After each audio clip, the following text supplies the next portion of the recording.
So we want to look on qualitative analysis, another favorite topic of mine. Yeah, let's go. In order to understand qualitative analysis, we must understand the principle behind it. And the principle behind it is that a double displacement reaction is occurring. Now let's figure out what is a double displacement reaction. A double displacement reaction means that two solutions are swapping ions. So let's look on this. So A is a metal, B is a non-metal, C is a metal, D is a non-metal. So what's going to happen? A is going to file for divorce. And A is going to divorce B, and marry a new non-metal. And in this case, this non-metal is D. So we form A, D. In this scenario, D don't leave C. So C now is going to marry B. So we get CB. A lot of times students ask, why is it that it's not BC? It's not BC because the metal part comes first. And the metal is C. The two metals in the solution are A and C. So they are going to swap non-metal. So C marries B, A marries D. That is a double displacement reaction. From the syllabus, we should be able to identify the following cations. Ammonium is NH4 plus 1, calcium Ca2 plus, zinc Zn2 plus, aluminum 3 plus, Pb 2 plus, copper 2 plus, iron 2 plus, and Fe3 plus. Now in order to react these, so we must have the cations in solution, right?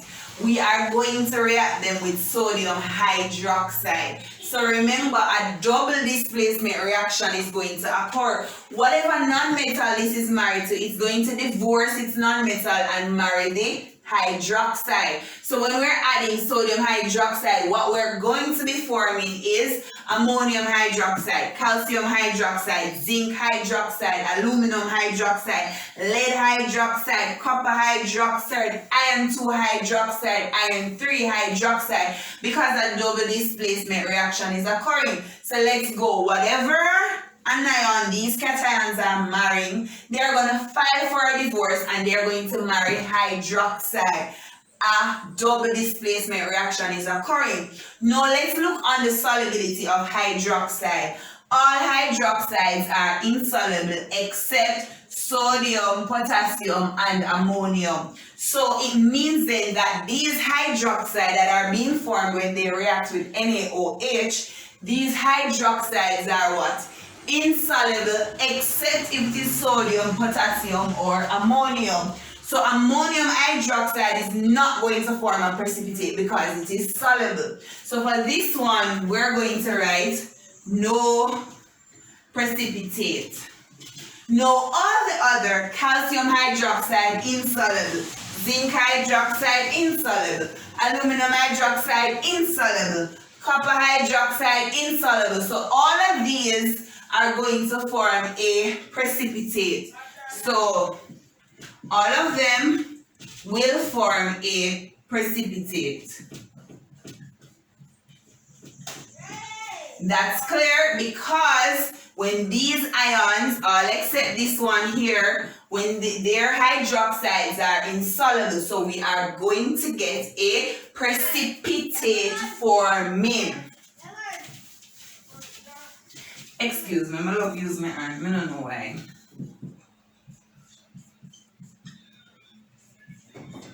So all of these are going to form a precipitate when we add NaOH drop-wise. Now, what are the colors of these precipitates? Calcium, zinc, aluminum, and lead will all form white precipitates.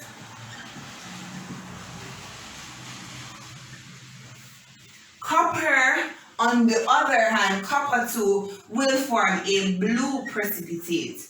Iron 2 plus will form a green precipitate. Iron 3 plus will form a red-brown or a yellow precipitate. Right? So they're all going to form a precipitate except ammonium ion. Chemistry is principle.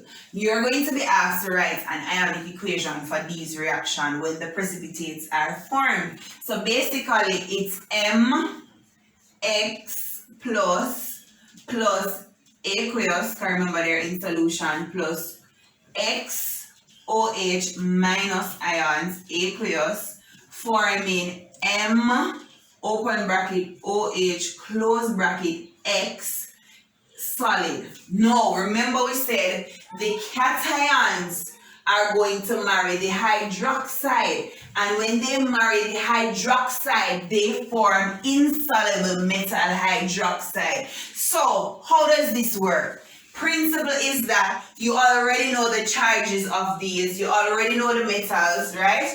So when you're writing the ionic equation, M is the symbol of the cation. X is going to be the charge it has, so calcium is going to be 2 plus. No, X, whatever X is, that's the number of OH that you're going to use. So in the case of calcium, you're going to use 2OH, right? And you're going to form calcium hydroxide. The formula of calcium hydroxide is Ca open bracket OH close bracket 2. So where whatever the charge is, that's where X, you put that, you substitute it for what X is. So let's go. For this one, no precipitate form, we're not going to be writing an equation. Need space over here, so let's go. Calcium now is Ca2 plus aqueous plus, so X is 2, 2OH minus aqueous, forms Ca open bracket OH close bracket 2, I need a little more space, close bracket 2, solid. Let's go. Zinc, Zn 2 plus, so X is 2, 2OH minus aqueous produces zinc hydroxide, close bracket 2, solid. We're at aluminum, I write too big. So we have 1, 2, 3. We're supposed to have 3 white precipitates. I miss zinc. So white precipitate, this is the equation for zinc. So we're at aluminum now. So aluminum is 3 plus. So it's Al3 plus. So Al, let's use the black. Al3 plus. So in this case, X is 3, so we're going to need 3 hydroxide plus 3 hydroxide minus aqueous. This is aqueous as well. And it's going to form insoluble aluminum hydroxide. OH, sorry, close bracket 3, solid. Now, I will just fill in the information once again. I'm going to be substituting MX, whatever the charge is, so lead, let's do all of them. Pb 2 plus 2OH minus aqueous forms Pb open bracket OH 2 solid. This one here is copper 2 plus, so it's going to need 2 hydroxy group, hydroxy ions to form, or hydroxide ions to form copper OH close bracket 2, and the same thing for iron 2. So because it's 2 plus, I'm going to need 2 OH minus aqueous to form FeOH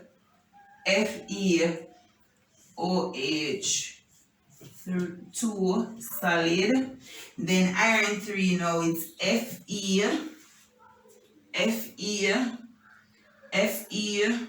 3 plus aqueous plus 3 hydroxy group aqueous forms Fe open bracket OH close bracket 3 because the charge is 3 solid.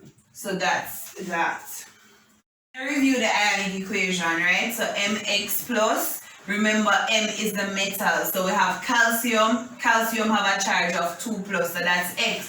So to cancel this 2 plus, we're gonna need two negative charges. So if X is 2, this is gonna be 2 because we need two negative to cancel out this to form this compound. So we have Ca2 plus aqueous plus 2OH minus aqueous produces calcium hydroxide solid. Zinc 2 plus, so it's 2 zinc, you need 2 hydroxy. Aluminum is 3 plus, you need 3 hydroxy. So this is the ionic equation. I'm going to go ahead, please pause the video, write off this information. I'm going to erase the ionic equation and explain to you what happens when we add NaOH in excess. So pause the video now and record this information. Alright, so basically when we react NaOH dropwise, we form a precipitate in all cases except ammonium, right? So we are going to look on what is happening when we add excess NaOH. Now when we're adding excess NaOH, it means that the precipitates formed here are going to react with NaOH. Now let's remember, NaOH is a alkali.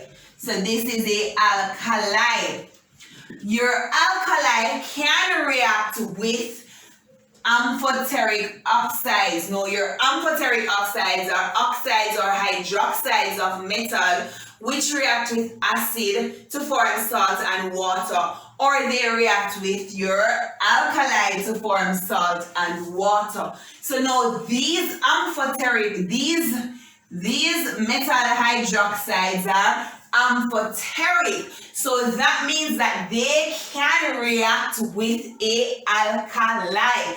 Let's go again. Because these hydroxides are amphoteric, they can react with strong alkali such as NaOH, which is a strong alkali, to form salt and water. So what's going to happen?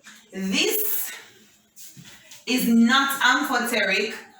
Calcium hydroxide is not amphoteric, so the precipitate is insoluble. So insoluble precipitate. So when you add NaOH, the precipitate is going to be insoluble. These zinc, aluminum, and lead, these are amphoteric. So they are going to react with strong alkali to form salt. So it means then that these white precipitate for zinc, aluminum, and lead, these white precipitates are going to dissolve. So let's go. So insoluble precipitate, this is a soluble precipitate. This is soluble precipitate. This is soluble precipitate. And then these now are not amphoteric, so they are not going to react with the alkali. So these precipitates are insoluble in excess.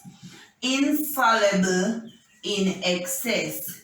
Insoluble in excess. So let's go. So let's go.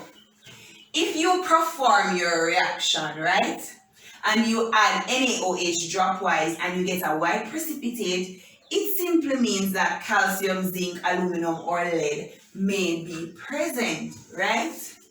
If you add it in excess and the precipitate is insoluble, it means that it's calcium that is present. If you add NaOH dropwise and in excess and you get a white precipitate that is soluble, you know that zinc, aluminum, or lead may be present. If you add NaOH dropwise and in excess, you get a blue precipitate insoluble, copper is present. If you add dropwise NaOH and in excess, you get a green precipitate which is insoluble. That means that iron 2 is present. If you get a red, brown, or a yellow precipitate and it's insoluble in excess, you know that iron 3 is present. So the next reaction that we're going to use, or the next reagent that we're using to test for cations, is going to be aqueous ammonia. What aqueous ammonia is ammonium hydroxide. So again, these cations are in solution. They're going to divorce the anions that they are married to. And you guessed it, they are going to form a nice bond, a nice relationship with the hydroxide. Now what's going to happen? Your ammonium hydroxide is not going to form any precipitate, no precipitate. This is a weak alkali, so calcium is not going to react with this. So this also forms no precipitate, right? The others though are going to form precipitates. They're going to form zinc hydroxide, aluminum hydroxide, lead hydroxide, copper hydroxide, iron 2 hydroxide, iron 3 hydroxide. So your zinc will form a precipitate, which is zinc hydroxide. So all of these form insoluble precipitates. So I will write the precipitates down. Right there, they are going to form precipitate. Now zinc is going to form a white precipitate, aluminum will form a white precipitate, lead will form a white precipitate, copper, blue precipitate, iron 2 is green, iron 3 is yellow or red brown precipitate. So that's what's going on. So that's what is happening.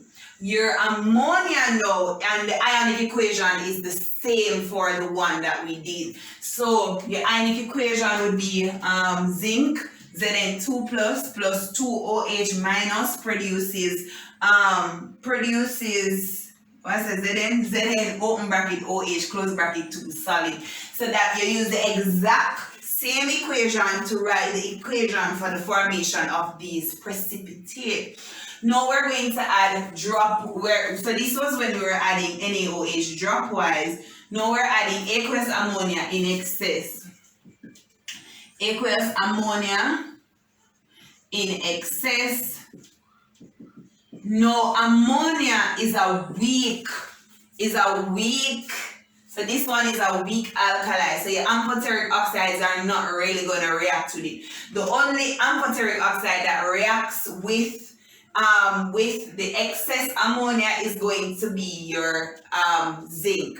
Zinc is going to be soluble in aqueous ammonia. So remember these are amphoteric, but your amphoteric oxide reacts with strong alkali. Ammonium hydroxide is weak. The only amphoteric oxide which reacts with it is zinc. So zinc is going to be, so remember no precipitate not forming up here. So your zinc now will be soluble in excess. That precipitate is going to dissolve. These others are going to be insoluble. So these other amphoteric oxide will form insoluble precipitate. Your lead is insoluble. Your copper, however, this precipitate is going to dissolve. It forms a complex when it reacts with ammonium in ammonium hydroxide or aqueous ammonia in excess. It forms a deep blue precipitate. So the precipitate is soluble and a deep blue solution is formed. That's the observation. So in this scenario here, where you have iron 2, these other precipitates are also insoluble. So let's go. What is insoluble? All of them are insoluble except your zinc. Zinc will form when the zinc hydroxide reacts with ammonia, that becomes soluble. When your copper hydroxide reacts with excess ammonia, you are going to form a deep blue solution. So this one is soluble. The rest of them are going to be insoluble. So from our reaction that we have done with both NaOH and ammonium hydroxide, we can positively identify calcium because calcium is going to react with NaOH to form a white precipitate which is insoluble. It's the only one that does that. Zinc now is the only one which reacts with, is the only of these three that forms a white precipitate. It is the only one which is soluble in excess aqueous ammonia. So we can positively identify this. We can positively identify copper, positively identify iron 2, positively identify iron 3 because these have different colors. So we know once you see blue, it's copper 2 plus. Once you see green, it's iron 2 plus. Once you're seeing a yellow or a red brown precipitate, that is going to be iron 3 plus. Now let's go.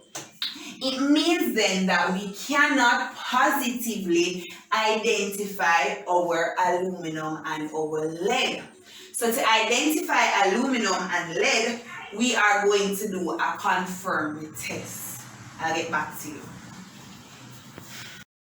Alright, so now we need to distinguish between aluminum and lead. What we're going to use, which reagent we're going to use, is we are going to be reacting it with Ki.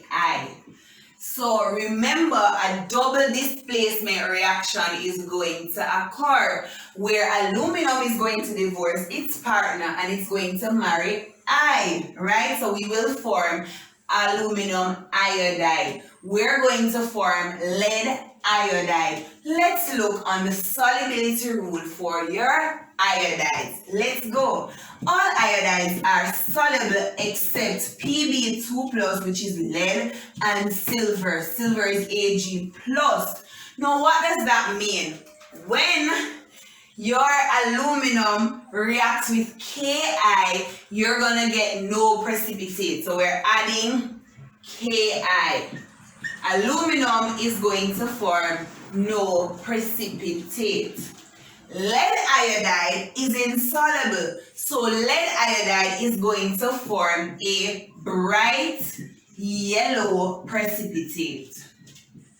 So to differentiate between lead and aluminum, we are looking for a precipitate. If a precipitate form, it is lead. If no precipitate form, it is aluminum. Now, if we have a bright yellow precipitate, it's lead. If there's a no bright yellow precipitate is formed, that is aluminum, right? So to differentiate between aluminum and lead, we are going to add Ki. Lead forms a bright yellow precipitate. Aluminum forms no precipitate. How do we know this? The solubility rule. All hydroxides are soluble except lead and silver. So let's go again. We have Ki. We are adding it to solutions with these ions. Aluminum forms aluminum iodide. That iodide is soluble. Lead will form lead iodide. That iodide is insoluble. We need to know to write the ionic equation. Pb is 2 plus, is going to react with I minus. I is minus. How many minus do we need to cancel 2 plus? We need 2. 2I minus aqueous, these are aqueous in solutions, are going to form Pb I2 solid. And this, my dear, is bright yellow precipitate.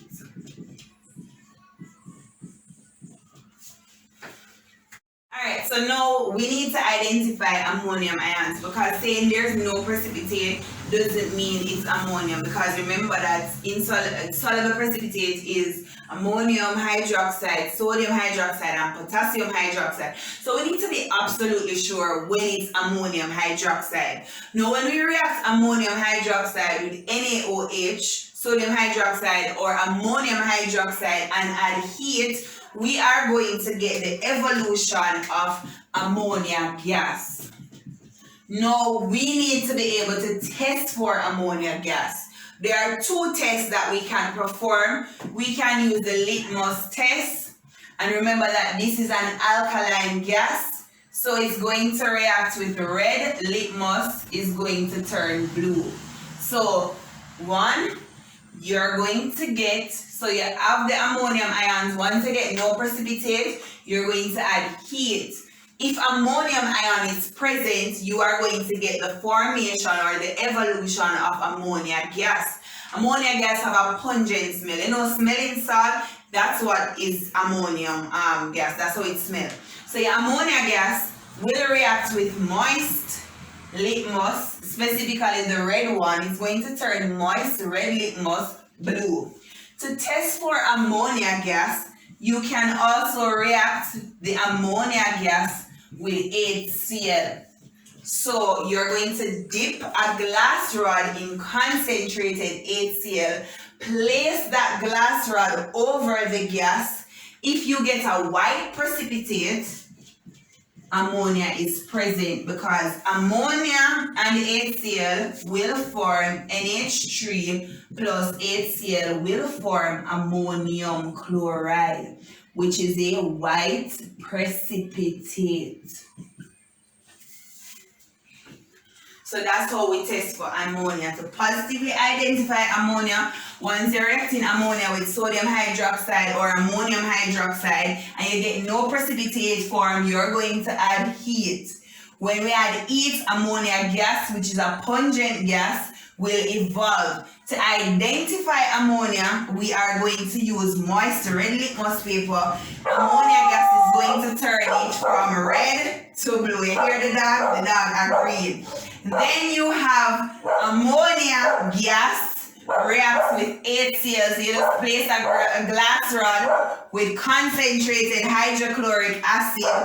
The concentrated hydrochloric acid will produce HCl gas, hydrogen chloride gas. The hydrogen chloride gas is going to react with ammonia gas to form a white precipitate, a white solid.